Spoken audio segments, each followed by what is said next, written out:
Bangladesh homeopathic medical college Dhaka মহানগর দক্ষিণ কর্তৃক আয়োজিত ছাত্রদলের দিনব্যাপী পিঠা উৎসব অনুষ্ঠিত হয়।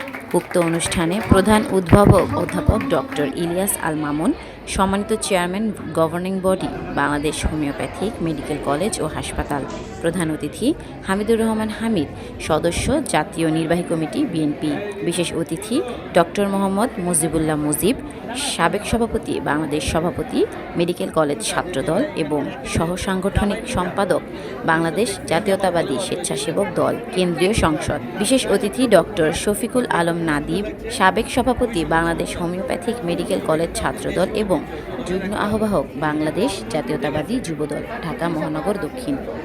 সবচেয়ে বড় ইভেন্ট হয় আসলে আমাদের। তো আজকে আসতে পারবো কিনা একটা সন্দেহ ছিল, তো তারপরও শুধু পিঠা উৎসব প্লাস হচ্ছে আমি এখান থেকে বসে দেখছি প্রাণবন্ত 45।